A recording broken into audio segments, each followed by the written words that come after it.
Bom dia e obrigada por aguardarem. Sejam bem-vindos ao call de resultados para discutir os resultados do Banco Santander Brasil. Presentes conosco estão o senhor Sérgio Real, presidente do Conselho de Administração, o senhor Ângelo Santo Domingo, CFO, e o senhor Gustavo Sequim, Head de RI. Todos os participantes estarão apenas como ouvintes durante a apresentação da companhia e logo após daremos início à sessão de perguntas e respostas, quando maiores instruções serão fornecidas. Caso necessitem de assistência durante a apresentação, por favor, chame a operadora discando asterisco 0. A transmissão ao vivo dessa audioconferência está disponível no site de Relações com Investidores do Banco Santander, em www.santander.com.br/ri, aonde a apresentação está também disponível para download. Gostaríamos de informá-los que as perguntas recebidas pela internet terão prioridade de resposta. Se quiser fazer uma pergunta por telefone, por favor, pressione asterisco 1. Uma vez que a sua pergunta tenha sido respondida, pressione asterisco 2 para se retirar da fila. Cada participante terá direito a fazer uma pergunta. Antes de prosseguir, gostaríamos de esclarecer que eventuais declarações que possam ser feitas durante esta audioconferência relacionadas às perspectivas de negócios do Banco Santander Brasil, projeções e metas operacionais e financeiras constituem-se em crenças e premissas da diretoria do banco, bem como informações atualmente disponíveis. Considerações futuras não são garantia de desempenho. Elas envolvem riscos, incertezas e premissas, pois se referem a eventos futuros e, portanto, dependem de circunstâncias que podem ou não ocorrer. Investidores devem compreender que condições econômicas gerais, condições da indústria e outros fatores operacionais podem afetar o desempenho futuro do Banco Santander Brasil e podem conduzir a resultados que diferem materialmente daqueles expressos em tais considerações futuras. Agora eu passo a palavra ao senhor Sérgio Real. Senhor Sérgio, o senhor pode prosseguir.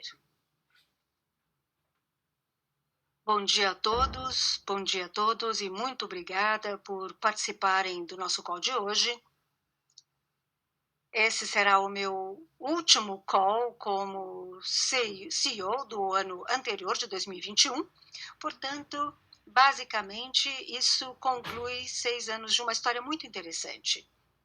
Então, sem mais delongas, vamos passar para o slide 4. Aqui, esse slide chama-se Evolução de Negócios e Transformação. Na verdade, é um slide que tem bastante informação, mas é um slide importante, pois ele mostra a evolução da empresa desde o seu IPO.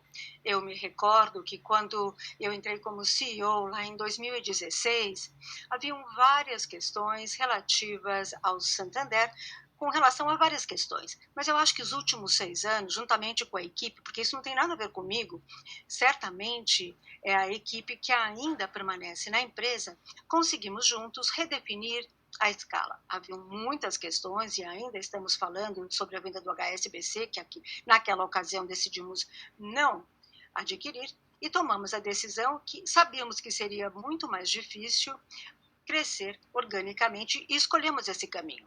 Então, levamos a empresa de um portfólio de crédito que só um ponto de dados para 1,2 bilhões para quase que 500 bilhões.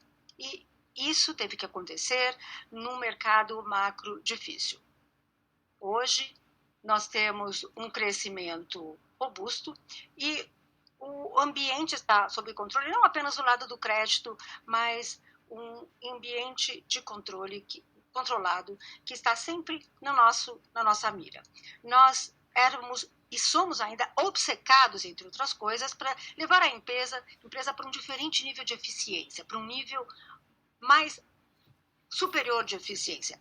Do ponto de vista de eficiência de custo, nós somos os melhores no setor, portanto, nós temos uma posição muito forte, e isso é um reflexo de uma cultura e algo que a gestão conseguiu implementar nesses últimos 6 anos.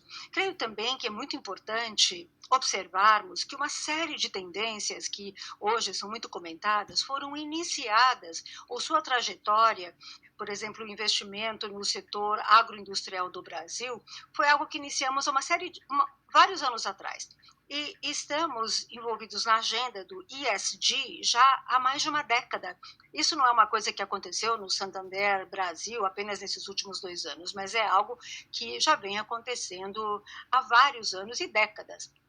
E ainda continuamos inovando, não apenas adquirindo, e falamos já de algumas subsidiárias, mas também abordamos, né, outros negócios que são muito interessantes para o Santander.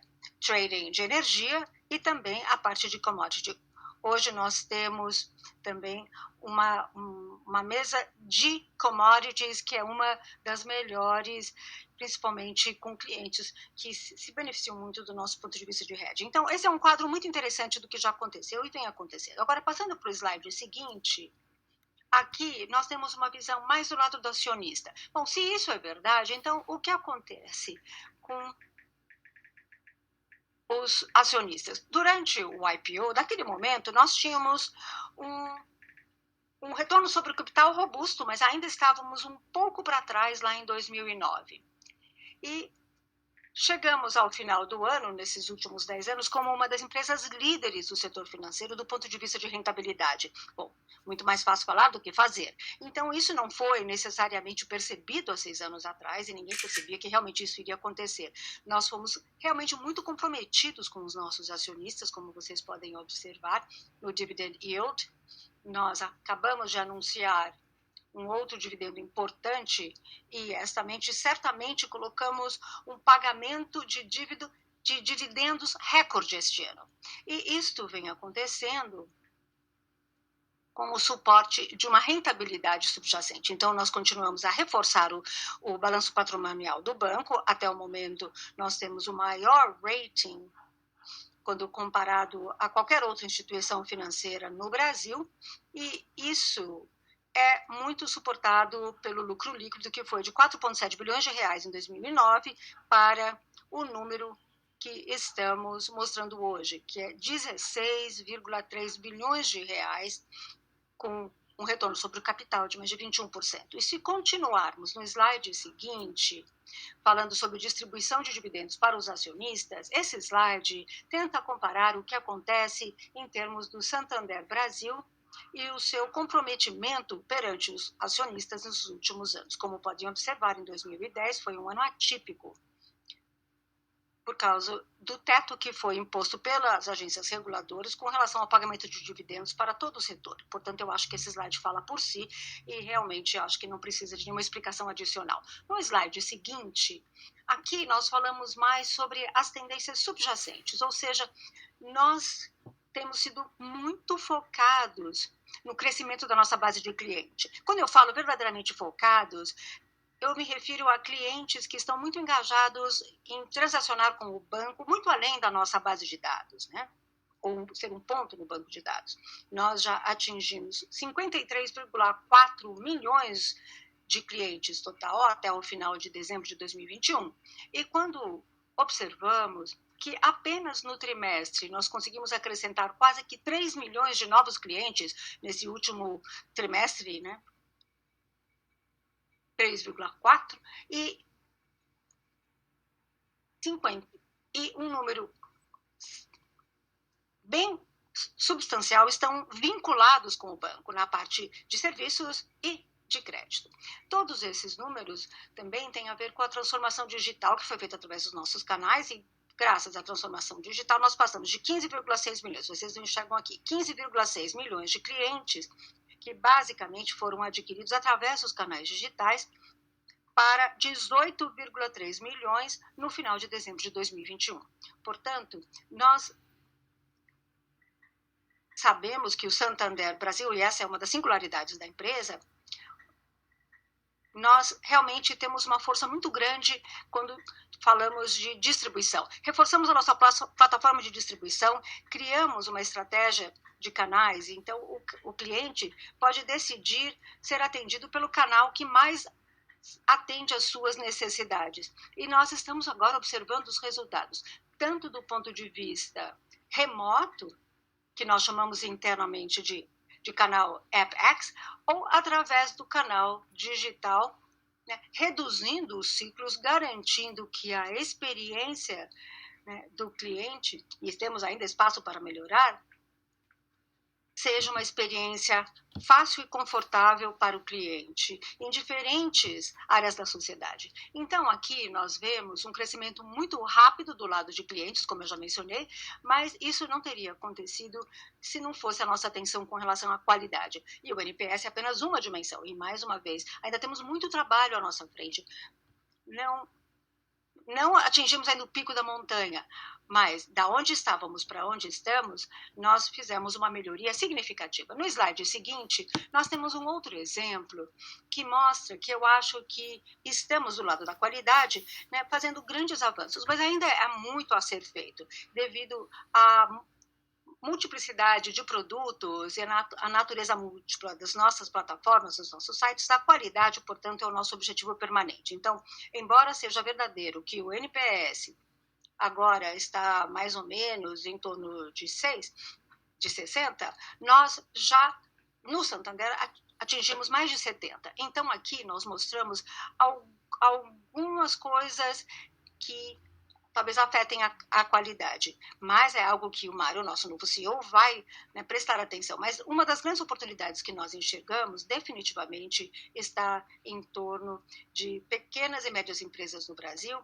que ainda precisam de um nível de customização na área de qualidade e pragmatismo, que, do nosso ponto de vista, nem o Santander, nem o mercado ainda está totalmente capacitado a fazê-lo. Do lado digital, que é o slide 9, onde nós mostramos digital e disponibilidade, aqui nós mostramos a nossa tentativa na área de omnichannel, que está sendo implementada neste momento.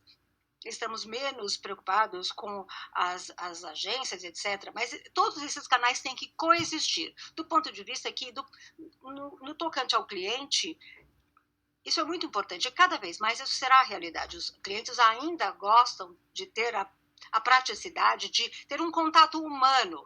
Por exemplo, na Europa, há um debate político muito interessante no momento, né, para aqueles que ainda não são educados digitalmente, digamos assim, o banco tem se tornado um desafio, porque algumas pessoas ainda não fazem parte dessa geração digital.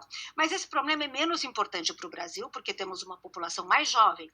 Mas o acesso físico, essa combinação de você poder estar presente aonde houver a necessidade, né, é algo que ainda vamos continuar a alavancar como parte da nossa plataforma ou estratégia de plataforma, né, digital. Então, a aquisição de clientes através dos canais digitais, eu acho que esse é um número impressionante que aparece no slide, aumentou 185%. É claro que as porcentagens têm a ver com também por quanto tempo você atingiu esse número, mas isso tem a ver com a confiança que está por trás desse crescimento que estamos tendo nesses últimos anos. Um ponto de dado muito importante aqui é o fato que somos muito transparentes e até colocamos claramente qual é o nosso custo totalmente alocado, que é o custo de servir, de R$ 26 por mês, clientes que vêm de canais digitais. Então, essa tentativa de fazer com que esse cliente se torne mais vinculado, mais engajado, fazendo mais transações com o banco, mais do que justifica a rentabilidade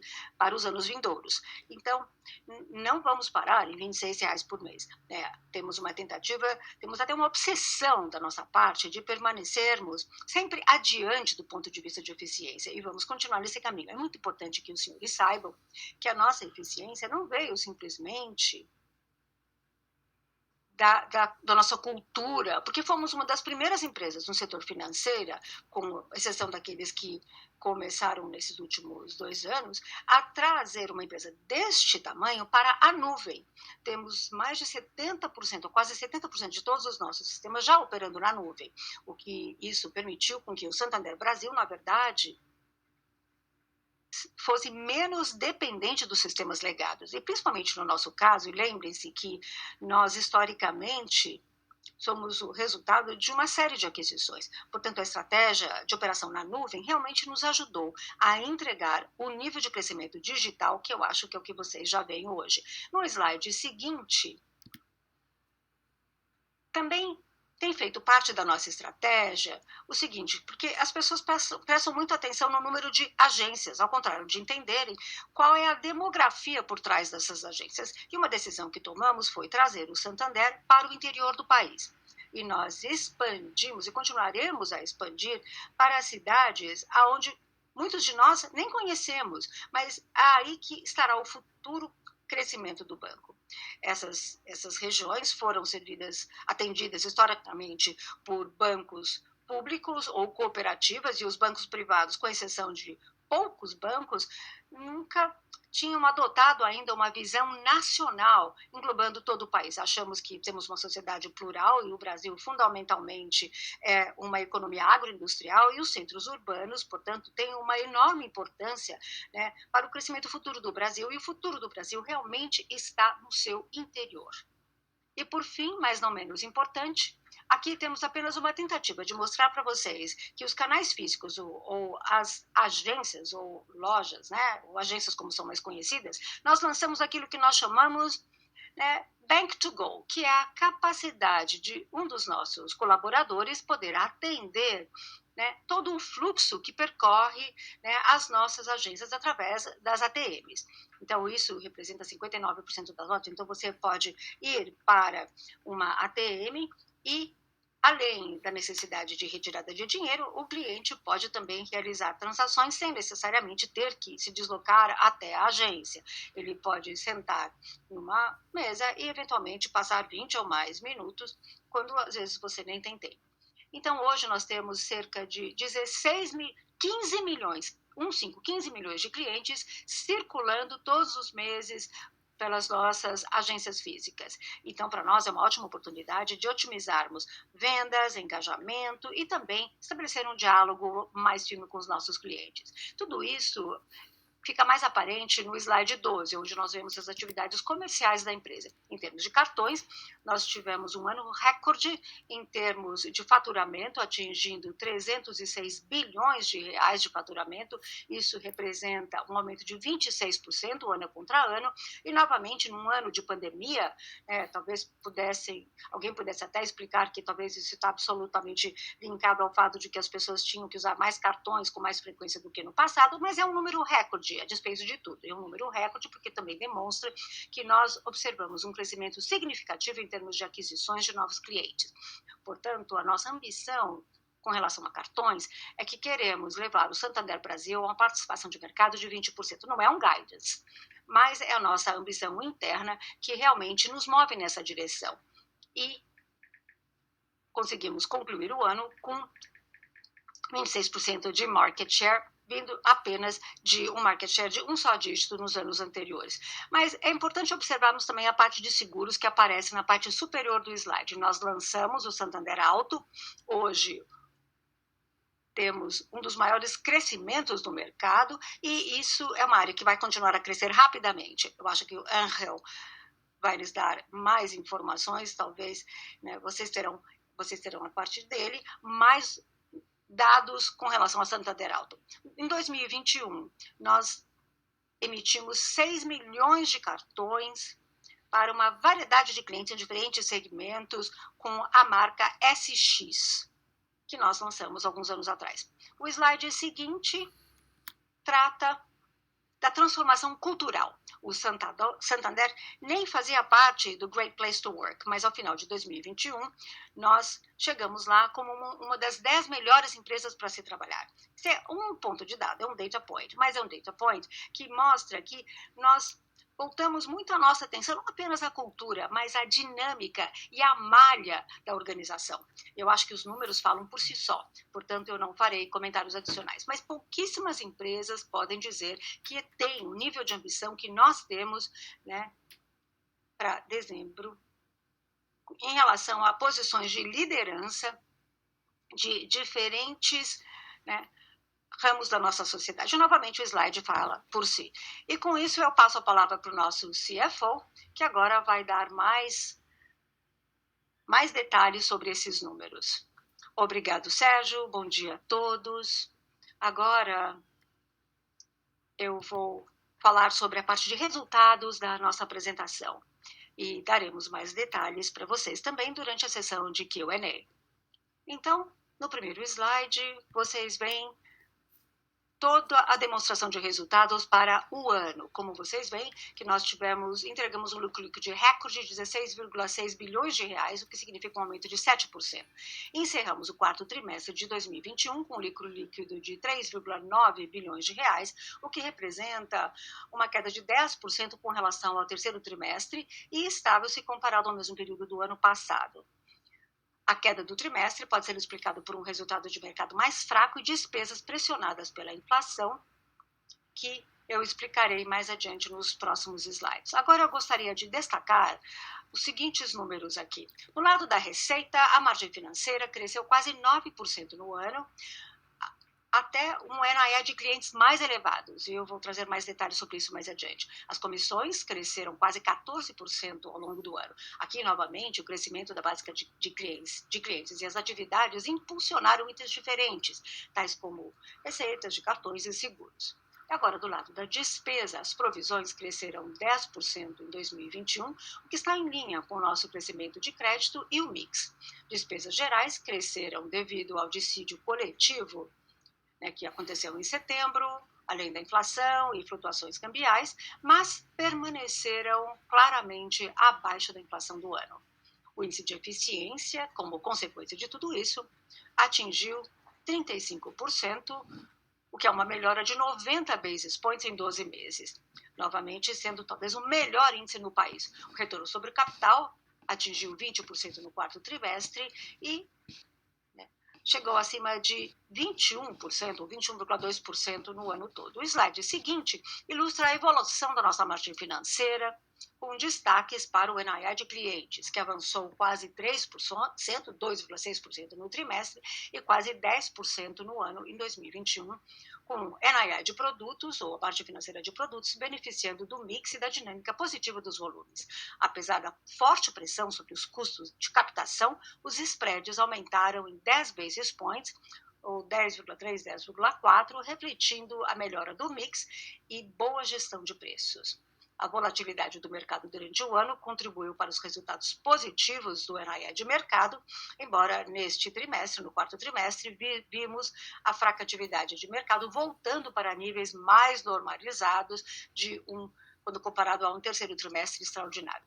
Agora, passando para o slide seguinte, nós vemos que a nossa carteira de crédito cresceu quase 3% no trimestre e acima de 12% ano contra ano, atingindo 463 bilhões de reais, principalmente impulsionada pelo varejo, que continua a ter um desempenho superior, com crédito imobiliário e cartões de crédito responsáveis por parte desse crescimento. É importante observar que quase 70%, ou 67% da carteira de crédito de pessoa física é colateralizada. As pequenas e médias empresas permaneceram praticamente estáveis no trimestre, crescendo quase 1%, 0,9%, mas com bom desempenho no ano, crescendo 13% graças à recuperação da demanda. Dadas as condições de liquidez das empresas desde o início da pandemia, o crédito a grandes empresas permaneceu estável no trimestre e cresceu cerca de 2,5% no ano. A nossa captação também apresentou um desempenho positivo. As letras financeiras aumentaram trimestre a trimestre, focando numa base diversificada de captação e continuam a flutuar em torno do seu menor nível histórico em relação à captação total. No final do trimestre, o capital se manteve em níveis confortáveis. O nosso capital principal atingiu 11,6%, uma queda de quase 34 basis points, devido à maior distribuição de dividendos aos acionistas, como mencionado pelo Sérgio no período, e o nosso índice de Basileia atingiu quase 15%, considerando as recentes operações de capital. No slide seguinte, falando sobre as comissões, tivemos um outro forte desempenho, apoiado pelo crescimento da base de clientes e maior vinculação. As linhas com o melhor desempenho no trimestre e no ano foram cartões de crédito e seguros, sendo que o último acompanhou a nossa tradicional sazonalidade no quarto trimestre. As comissões de contas correntes caíram quase 4%, 3,9% durante 2021. Esse baixo crescimento, comparado ao ano anterior, é basicamente explicado pela implementação do PIX, que é o sistema de pagamentos. Olhando para as despesas, no quarto trimestre, tivemos o impacto integral dos dissídios coletivos, como já mencionado anteriormente, e também é importante mencionar o aumento da atividade comercial, que coloca pressão sobre os custos variáveis. No ano, vimos as despesas subirem 4%, o que continua a ser um nível bem abaixo da inflação. Realizamos e continuaremos a realizar uma revisão minuciosa da eficiência em linha com o nosso compromisso com a produtividade. Como eu mencionei no início da minha apresentação, o nosso índice de eficiência melhorou ano contra ano para 35,3%. Nesse nível, portanto, é possível, como eu disse, que sejamos, como já somos há muito tempo, o melhor da indústria. No slide seguinte, vemos como a nossa qualidade do ativo evoluiu. Permaneceu num nível bem controlado no trimestre, com um índice de cobertura adequado, refletindo a nossa sólida gestão de risco. Inadimplência de curto prazo permanece saudável, enquanto que o NPL de 90 dias aumentou 30 basis points para 2,7%, ambos ainda sob controle e abaixo dos níveis pré-pandemia, como pode ser observado no quarto trimestre de 2019. Também podemos ver que as nossas provisões de crédito permaneceram dentro de níveis razoáveis, consistentes com o custo de risco para o ano total de 2,7%. Este desempenho é um resultado direto das nossas práticas diligentes de crédito. Como vocês já devem ter visto pelos nossos números, nós liberamos 1,2 bilhão de reais da nossa provisão genérica devido a atualizações de modelagem de risco. Continuamos ainda a registrar um bom desempenho na recuperação, como visto aqui nessas colunas, atingindo 800 milhões de reais no trimestre, impulsionado tanto pela continuação da boa gestão, assim como também a venda dos créditos baixados. No ano todo, as recuperações cresceram quase que 23%, representando, como o Sérgio disse, um foco muito forte nessa atividade. Agora, para finalizar, as últimas mensagens, aqui tenho 6 ideias principais. Uma é consistência, crescimento sustentável e rentabilidade, devido a um foco no longo prazo e o melhor retorno sobre o capital do setor. Em segundo lugar, uma plataforma financeira robusta e abrangente, que resultou no mais alto nível de aquisição de clientes da nossa história, como mencionado pelo Sérgio. Vinculação mais forte e transacionalidade irão suportar o nosso crescimento daqui para frente. E o macroambiente provavelmente trará alguns desafios, sabemos disso, mas nós já provamos em ciclos passados que somos capazes de navegar com sucesso nesse ambiente, por exemplo, em 2015 e 2016. Disponibilidade e integração dos canais poderão destravar oportunidades de negócios ainda maiores. E, por fim, mas não menos importante, uma cultura corporativa profundamente comprometida com o crescimento, resultados e a sociedade. Então, essa é a última parte da apresentação e agora podemos abrir para perguntas. Obrigado.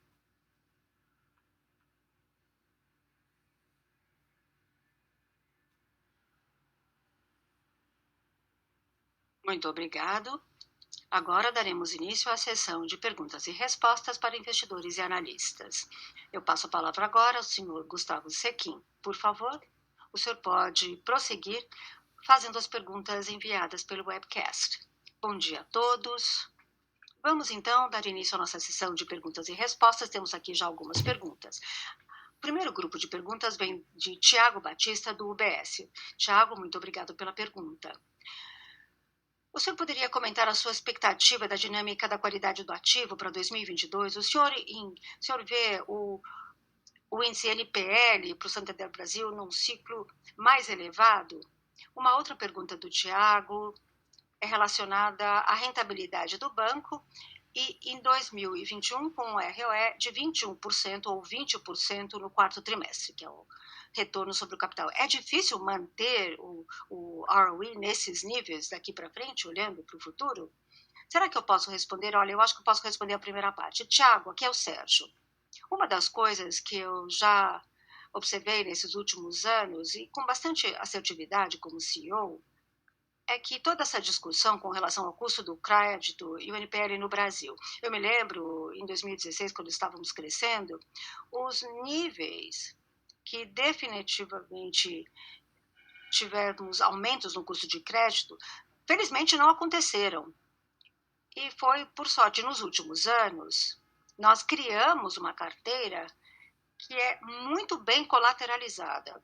O segundo ponto é que quando você pensa, por exemplo, no mercado de veículos, mercado de automóveis, quando nós expandimos o nosso negócio de financiamento ao consumo alguns anos atrás, ele triplicou em tamanho, e isso triplicou o custo de crédito.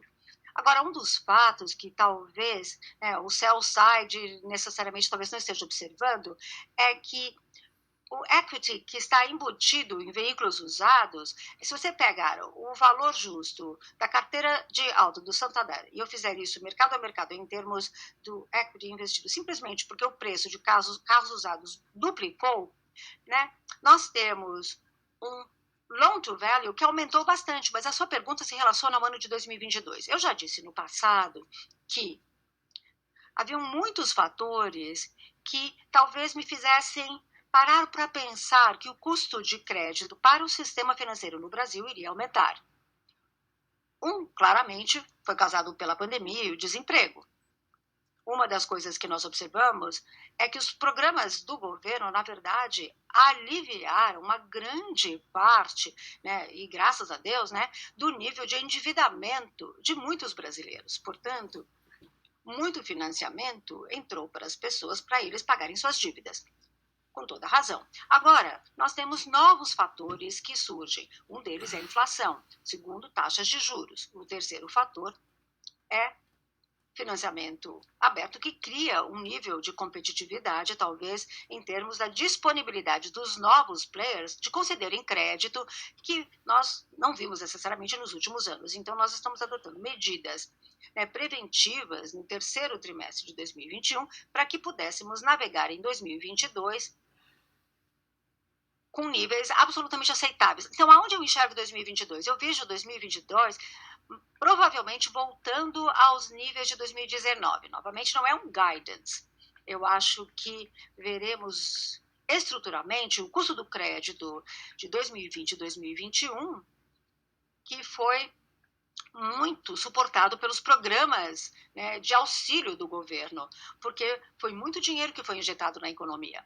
Então, talvez vamos enxergar níveis próximos a 2018, 2019, pré-pandemia. Nada que nos preocupe, mas certamente estamos prestando atenção e atentos ao crescimento. Temos que ser mais sensíveis com a questão de veículos ou carros, que está absolutamente sob controle, crescer com qualidade, a partir de veículos totalmente sob controle, eu já falei sobre isso na nossa carteira, então não há nada hoje que talvez pudesse me colocar numa situação desconfortável. Angel, com você.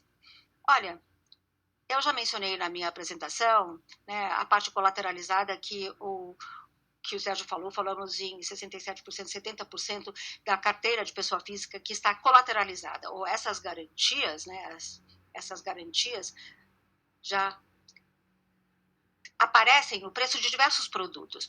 Então, isso é uma parte. Agora, colocando em números aquilo que o Sérgio disse, o Santander Brasil tem um custo de risco entre 3,3, 3,2, 3,5, 3,6 em 2014, 15, 16, 17. Então, nós temos uma maneira estrutural, talvez, de olhar essa questão, e voltando àquilo que o Sérgio dizia, esse 2,7% que vocês viram como custo do risco é um nível no qual é claramente, talvez, afetado pela liquidez que tivemos e o desempenho e os programas que nós já mencionamos.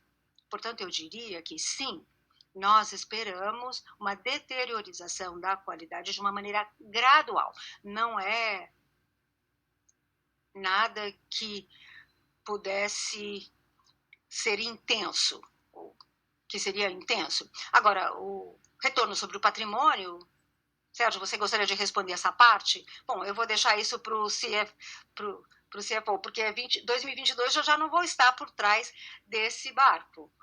Bom, o retorno sobre o capital, como já falamos a vocês no passado, estamos sempre tentando entregar um retorno sobre o patrimônio, sobre o capital, aos níveis de 20%, 21%, 22%.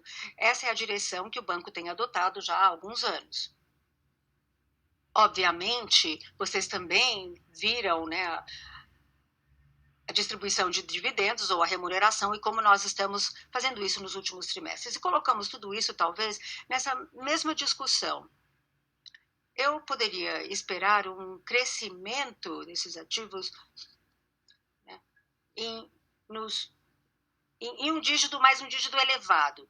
Para manter esses níveis de capital de 11,5% de capital principal, daria um payout nessa porcentagem. Está tudo, digamos, na mesma fórmula, tentando entregar rentabilidade similar durante o ano e ao mesmo tempo em que mantemos uma remuneração bastante boa para os nossos acionistas.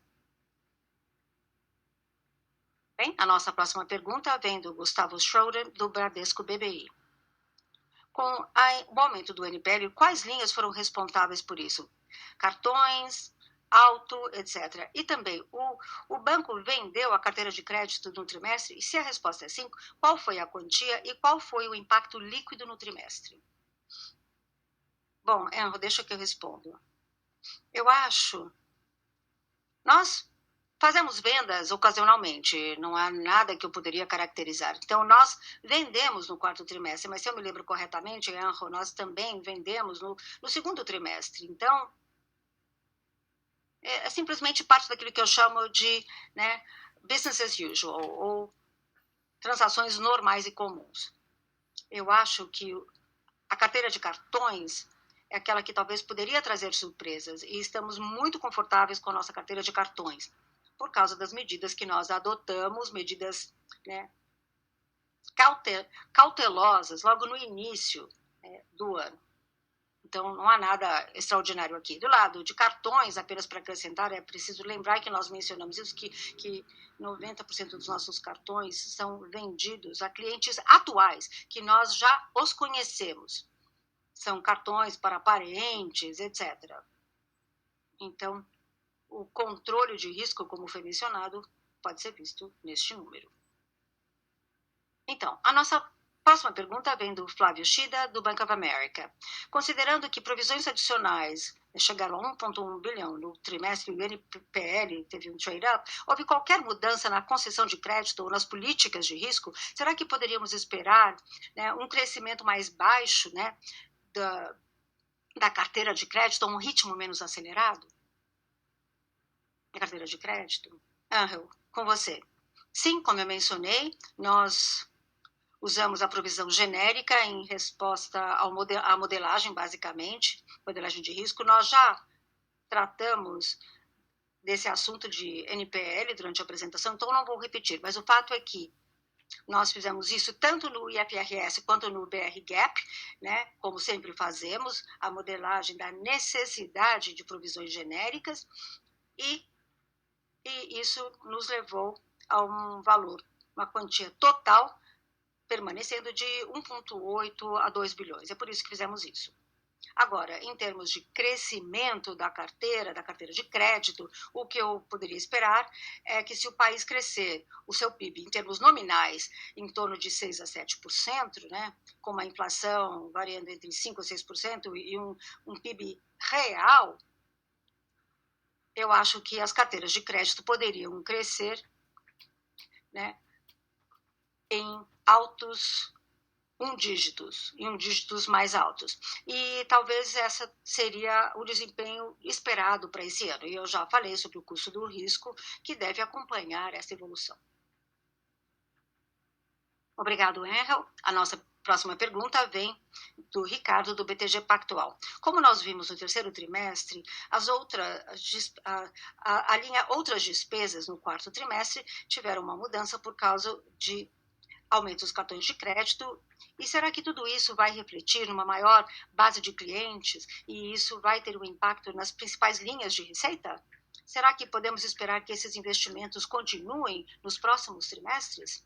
Bom, eu posso responder essa pergunta. Eu acho que o Mário, como novo CEO, eu acho que ele está muito comprometido com o crescimento e crescimento rentável. Eu acho que, da sua própria maneira, ele certamente vai melhorar e refinar essa questão. Em primeiro lugar, vamos continuar a crescer com rentabilidade o negócio de cartões. E eu espero que a linha de receita, em termos de crescimento, ainda seja uma questão importante para o novo CEO. E eu posso dizer que a resposta a isso é sim. E isso deve acontecer num ambiente onde o custo vai continuar sob controle. E lembrem-se que nós conseguimos lançar medidas importantes em termos de custo, a despeito daquilo que havíamos visto em termos de aumentos no lado de funcionários, quase 11%, que vocês quase atingiram os números do terceiro e quarto trimestre do ano passado. As despesas estão muito sob controle, né, mais ou menos 4, 5%. Então, esse compromisso com a eficiência continuará presente. Mas isso não será às custas de bons custos variáveis que, basicamente, podem levar a bom crescimento. Eu também gostaria de dizer, acho que a pergunta ainda não foi feita, mas acho que vale a pena mencionar com relação às comissões, o aumento significativo que nós observamos nos mercados de capital e a posição adotada pelo banco, a posição que nós conseguimos atingir como um banco de investimento. Nós fizemos um número bastante grande de IPOs e follow-ons, foram 28 o ano passado, e o Santander realmente agora, né, se destaca com relação à qualidade das transações, como a Soma e Hering, que foram conduzidas pelo nosso atual CEO, o Mário Leão, e outras transações que estamos agora buscando. Então, toda essa parte de mercado de banco de investimento teve um desempenho fenomenal. Bom, necessariamente, nós não estamos fazendo disclosure dessas atividades, mas em termos das nossas subsidiárias, eu gostaria de mencionar o retorno, né, que é a nossa empresa de securitização de ativos. O ano passado fizemos uma outra aquisição importante, é uma empresa chamada Liderança Cobranças, que continua a focar em cobranças e arrecadações.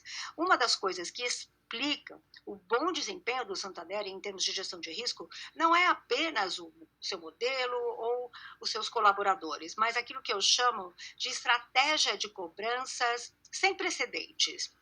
E isso foi demonstrado com a aquisição da Liderança Cobranças. Obrigada. E para acrescentar o lado das despesas que você mencionou, lembre-se que nós temos uma certa sazonalidade, geralmente no quarto trimestre, que é mais intensa, né?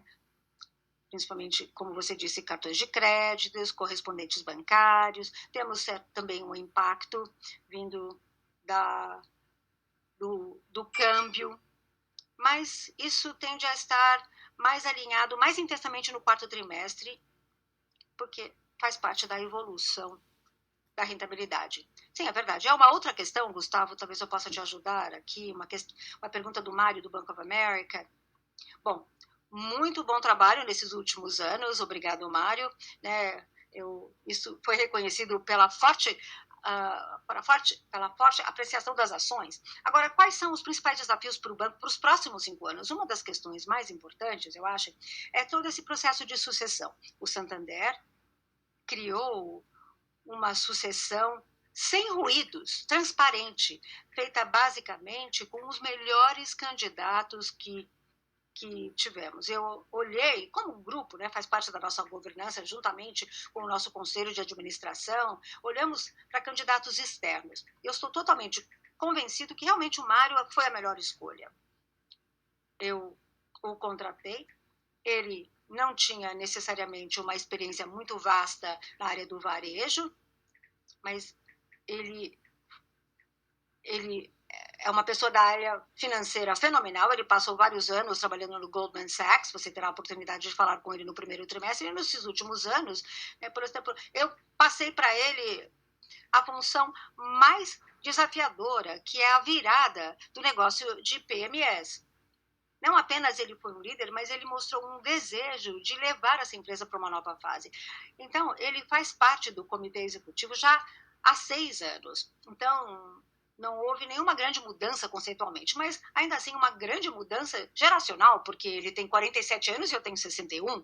Então, ele enxerga o mundo de forma diferente. E certamente ele trará, né, o seu próprio sabor para a sua administração. Foi uma sucessão muito tranquila, ninguém saiu da empresa abruptamente, toda a equipe continua em suas funções, todo mundo faz parte dessa história e todos enxergam o Santander como um dos bancos mais desafiadores do ponto de vista de plataforma de oportunidades do país. Se você olhar o número de subsidiárias que nós abrimos do zero, nós lançamos, né, o banco, o Benefit Bank, o ano passado, 500 mil de cartões de crédito e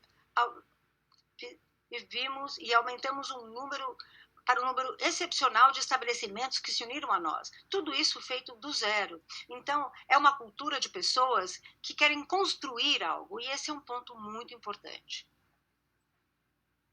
Sérgio, muito obrigado. A próxima pergunta vem do Tito, do Goldman Sachs. O capital principal agora está abaixo de 12. Em que nível o senhor acha que seria confortável para operar e que implicação isso tem com relação aos dividendos? Eu já mencionei antes, falei sobre os níveis do capital principal e o índice de Basileia, que está relacionado com a remuneração, etc. O que nós nos sentimos confortáveis seria, aquilo que eu sempre digo é entre 11, 11,5%, 12%. Estaremos nesse range o ano todo. Provavelmente também estaremos bem acima de 14% de índice de Basileia, como vocês talvez se lembrem. Nós fizemos agora uma dívida subordinada em novembro, e com esses ratios, e para manter esses ratios, né, considerando aquilo que eu falei antes, que é o retorno sobre o capital, né, talvez o payout será mais ou menos em 15%. Mas o objetivo principal será manter esses níveis de capital principal. A próxima pergunta também vem do Tito do Goldman. Vocês esperam uma pressão adicional com relação aos resultados do trading por causa do aumento das taxas? Essa é uma boa pergunta. Eu falei um pouco sobre isso durante a minha apresentação, mas provavelmente seria bom mencionar novamente. Em primeiro lugar, como vocês viram, no quarto trimestre, a margem financeira teve um declínio, porque a margem financeira de clientes teve um declínio, mas teve um declínio a partir de um terceiro trimestre extraordinário. Colocando isso em números, eu acho que o outro trimestre, eu acho que é 2,5, 2,6 bilhões, e isso foi extraordinário, como eu falei. O quarto trimestre, nós voltamos a um número normalizado, que é mais ou menos entre 1,7, 1,8, 1,5 bilhões, o que explica a queda do NII, porque o NII, ou margem financeira de clientes, teve, né, um forte desempenho. Agora, indo adiante, indo para o futuro, com relação ao que nós vimos de taxa de juros e o que vocês viram, houve um aumento forte durante este ano e talvez venha a cair nos próximos anos, eu espero que a margem dos mercados virá de um resultado fraco este ano. Nós temos, como vocês sabem, um departamento de tesouraria muito forte, que tem um desempenho superior, e isso permanecerá também assim em 2022. Mas o que sempre questionamos, né, nessa parte do Q&A é que, comparado a 2021, eu acho que o NII do mercado talvez experimente uma queda. Obrigada. A próxima pergunta vem de Pedro Leduc, do Itaú BBA. Com relação a renegociações, o Santander lançou um programa Desendivida pelo país inteiro, chamando os clientes do varejo para renegociar seus créditos. O senhor poderia falar um pouco mais sobre esse programa, Renegocia? Será que há espaço para dizer quanto é a sua provisão para renegociação das empresas do varejo? Pedro, obrigada pela sua pergunta e obrigada pelo seu trabalho. Eu venho acompanhando o seu trabalho de altíssima qualidade, muito bem feito, em geral, não apenas para o Santander. Pedro, o Mário e eu e o resto da equipe, nós somos muito atentos, porque isso já estava acontecendo em 2021 em termos de qualidade de crédito. Queríamos começar o ano prontos. E tivemos muita sorte porque fizemos algumas coisas, não apenas a campanha, mas também o conteúdo de marketing que estava por trás disso, que é a noção de que você lança o Big Brother Brasil, que ainda é popular, né, no nosso país, e fomos criativos, porque conseguimos pegar antigos vencedores desse reality show e a despeito do prêmio que receberam, todos eles tinham problemas financeiros. E queremos dizer que o fato de você ganhar dinheiro, isso não significa que você se livra dos seus produtos financeiros. É preciso mais do que isso. Então, lançamos um programa, e esse programa rendeu, em termos de novas renegociações, 700 milhões de reais. Geralmente, bom, eu não vou lhe dar o número exato, mas estaria entre 1,8 a 2,8 milhões por mês em termos de renegociações. Então, 700 é um número bem relevante para uma campanha específica. Então, isso provou ser a coisa mais assertiva a ser feita. Mas ainda não estamos, ou seja, ainda não sabemos como esse novo subsídio do governo, esse novo auxílio do governo de R$ 400 irá influenciar o repagamento da dívida. Isso ainda é um ponto de interrogação. Se olhar nos últimos 2 anos, tem sido muito favorável, muito bom, mas não sabemos qual será o comportamento dos consumidores, principalmente considerando que a inflação agora está corroendo, o poder aquisitivo das pessoas, e etc.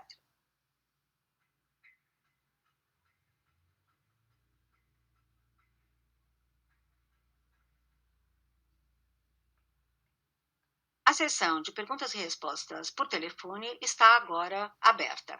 Uma pergunta apenas por participante. Por favor, aguardem enquanto abrimos para as perguntas.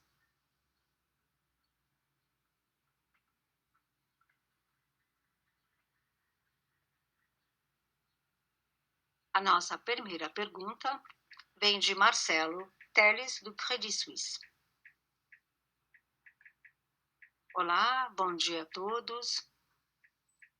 Sérgio, eu gostaria de começar aqui agradecendo a você por todo o trabalho que você fez no Santander. Você liderou essa transformação incrível, que eu tenho eu estou muito certo que isso fará parte de muitos estudos de caso sobre como transformar um banco.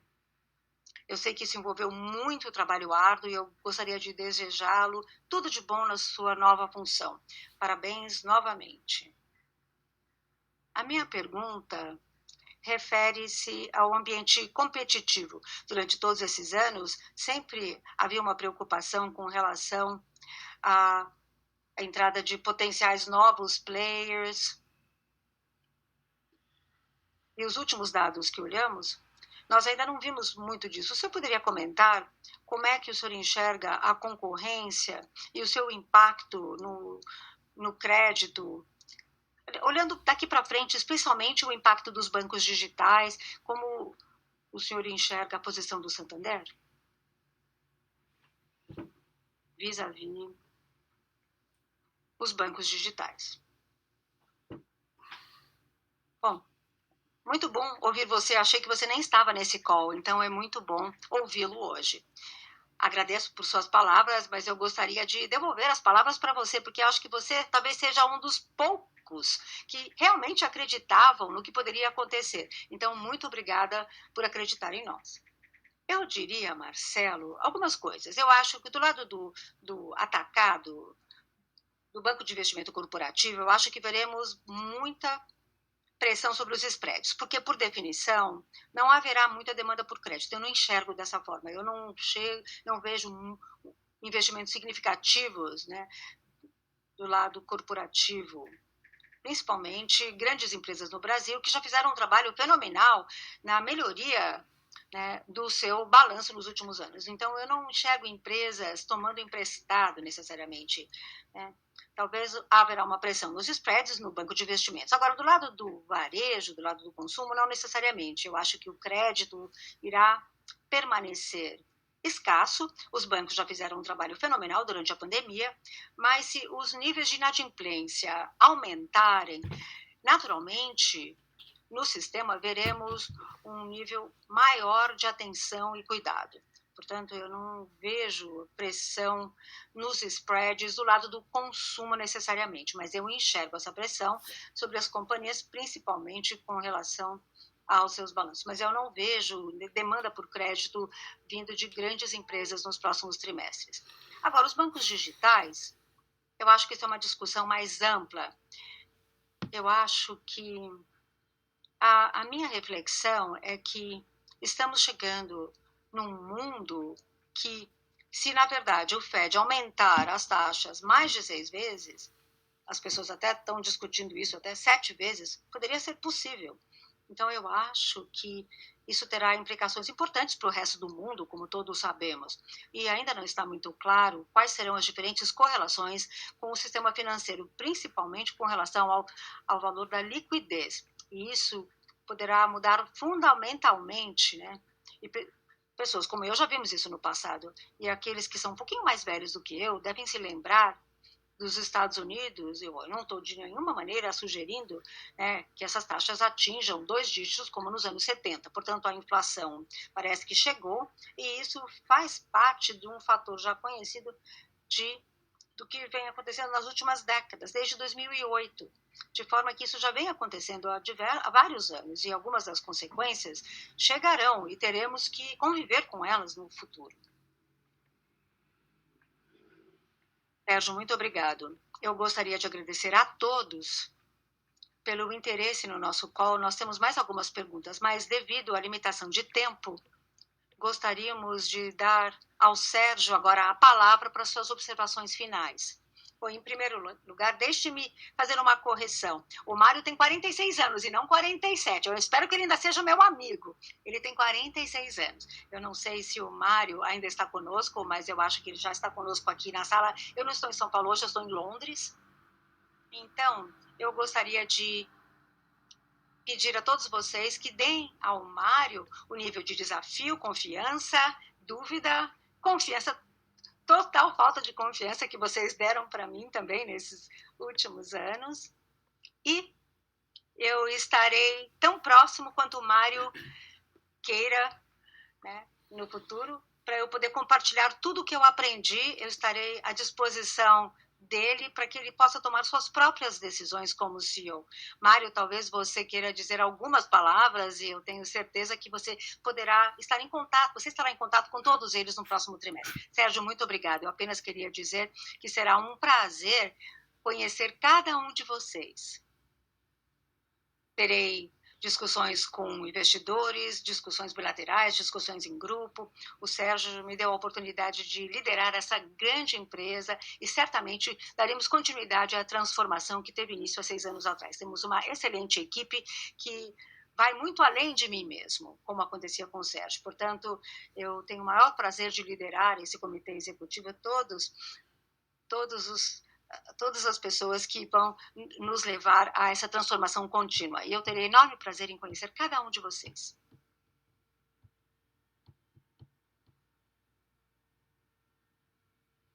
O call de resultados do Banco Santander Brasil está agora concluído. Agradeço pela participação de todos e desejo a todos um bom dia.